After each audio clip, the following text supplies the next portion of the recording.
मृतक कोमलच्या परिवाराला 15 दिवस उलटून सुद्धा शासनाची कुठलीच मदत न मिळाल्याने वंचित बहुजन युवा आघाडीचे तालुका अध्यक्ष आशिष धुंदळे यांनी महावितरणाच्या ऑफिसमध्ये जाऊन चौकशी केली असता उपकार्यकारी अभियंता गैरहजर असल्याने चिंता व्यक्त केली। दूरध्वनीवरून विचारपूस केली असता उलट भाषेत ते म्हणाले की तुम्ही माझ्या ऑफिसमध्ये गेलेच कसे? मी तुमच्या विरोधात पोलिसात तक्रार करणार आहो अशी धमकी संग्रामपूर येथील महावितरणाचे उपकार्यकारी अभियंता यांच्याकडून वंचित बहुजन युवा आघाडीचे तालुका अध्यक्ष आशिष धुंदळे यांना दूरध्वनीवरून धमकी देण्यात आली। यामुळे आंबेडकरी चळवळीच्या माध्यमातून निषेध व्यक्त केला जात असून येत्या सोमवारला दिनांक 9 सप्टेंबर 2024 रोजी जवाबदार आंदोलन करू असा इशारा आशिष धुंदळे यांनी गर्जना मराठी न्यूज सोबत बोलताना म्हणाले। यावेळी वंचित बहुजन आघाडीचे कार्यकर्ते, जिल्हा कार्यकर्ते वसुलकर काका, आशिष धुंदळे तालुका अध्यक्ष उमेश भिलंगे, शेख मजहर तालुका महासचिव भीमराव सपकाळ, बाजीराव तायडे, संदेश वाकोडे, गजानन सोळंके, सोपान बारेसे इत्यादी कार्यकर्ते उपस्थित होते। सप्रेम जय भीम। आज वंचित बहुजन आघाडीचे पदाधिकारी कार्यकर्ते आम्ही महावितरण कार्यालय संग्रामपूर या ठिकाणी आलो। गेल्या 21 तारखेला रुदाना येथे एका 16 वर्षीय तरुणीचा इलेक्ट्रिक पोलला हात लागून त्या ठिकाणी तिचा दुर्दैवी मृत्यू झाला।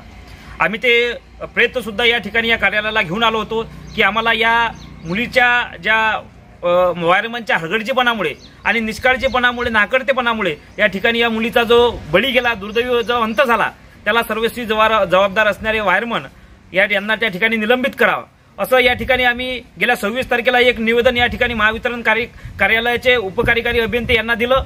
त्या ठिकाणी आम्ही 8 दिवसाचा यामध्ये यांना आक्रोश मोर्चाचं सुद्धा आवाहन केलं होतं, परंतु त्यांना आम्हाला मदतच पत्र दिलं की आम्ही या ठिकाणी 8 दिवसात या मागण्याची पूर्तता करून आणि तुमच्या मागण्या मान्य करू।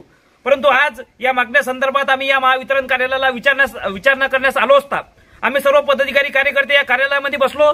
या ठिकाणचे उपकार्यकारी अभियंते गेल्या 3दा आम्ही या कार्यालयाला आलो, परंतु तिन्ही वेळेस या ठिकाणी उपस्थित राहिले नाहीत। हे या ठिकाणी या प्रकरणातून पळ काढायला निघतात। या ठिकाणी यांना कुठलाच न्याय द्यायचा आम्हाला भूमिका वाटत नाही। यांचा नाकर्तेपणा त्या मुलीला या ठिकाणी न्याय देऊ शकत नाही, म्हणून या ठिकाणी आज आम्ही आलो होतो। परंतु या ठिकाणचे काही कर्मचारी या ठिकाणी बसलेत, त्यांनी आम्हाला सहकार्य केलं। त्यांनी आम्हाला त्या आपत्कालीन मदतीस कशा पद्धतीची मदत मिळून दिल्या जाईल असं चांगल्या पद्धतीचे डॉक्युमेंट या ठिकाणी आम्हाला दाखवून हे मागण्या आम्ही पूर्तता करू। या मागणीमुळे आमचं समाधान झालं। या ठिकाणच्या महावितरण कार्यालयामध्ये एक दुर्दैव वाटते की या ठिकाणचे जे उपकार्यकारी अभियंते आहेत यांना जे मस्ती आहे, परंतु ज्या बाकीचे कर्मचारी आहेत ते एकंदरीत सर्वसामान्य माणसाला या ठिकाणी सहकार्य करतात, त्यांचा आक्रोश शांत करतात, त्यांना न्याय देण्याची भूमिका घेतात। परंतु यांचे या ठिकाणी उपकार्यकारी अभियंते आहेत ते या ठिकाणी कुठलाच न्याय देण्याची भाषा करत नाहीत। या ठिकाणी आम्ही त्यांच्यावर फोनद्वारे या ठिकाणी संपर्क केला असता तर त्यांनी आमच्यासारख्या या आंबेडकरी चळवळीच्या वादी चळवळीच्या कार्यकर्त्यांना या ठिकाणी उग्रट भाषा केली। आम्हाला या ठिकाणी म्हणतात हे कार्यालय माझं आहे, या कार्यालयात तुम्ही कसे काय येता, तुमच्यावर आम्ही गुन्हे दाखवू, तुमच्यावर आम्ही रिपोर्ट देऊ, अशा पद्धतीची भाषा करणारे उपकार्यकारी अभियंते हे यांच्या घरचं ऑफिस आहे का? हा मला प्रश्न पडला। हे शासकीय ऑफिसमध्ये या ठिकाणी लोकांना येऊ नका असं या ठिकाणची धमकी देतात। आंबेडकरी चळवळीच्या कार्यकर्त्यांना या ठिकाणी धमकी देतात। यांचं या ठिकाणी निलंबन झालं पाहिजे, अन्यथा यांची ॲट्रॉसिटी ऍक्ट अंतर्गत आम्ही तामगाव पोलीस स्टेशनला यांची रितसर तक्रार करू। अनेक प्रकरणं या तालुक्यात आहेत, परंतु त्या तालुक्यातल्या प्रकरणांना कुठल्याच प्रकारचं सहकार्य या उपकार्यकारी अभियंते यांनी केलं नाही। आणि जे उग्रट आणि जे मस्ती चढलेली भाषा इथल्या ज्या उपकार्यकारी अभियंत्यांना यांना आम्ही दाखवून देऊ। यांचं निलंबन या ठिकाणी झालं पाहिजे। वरिष्ठ अधिकाऱ्यांना आमचं या ठिकाणी आव्हान आहे की 2 दिवसात या वरिष्ठ अधिकाऱ्याचं, संबंधित वायरमनचं निलंबन झालं नाही, उपकार्यकारी अभियंत्याचं निलंबन झालं नाही तर हा समस्त आंबेडकरी जनतेचा वंचित बहुजन आघाडीच्या वतीने आम्ही आक्रोश या ठिकाणी घेऊ। आणि त्या ठिकाणी येऊन जोपर्यंत न्याय भेटत नाही,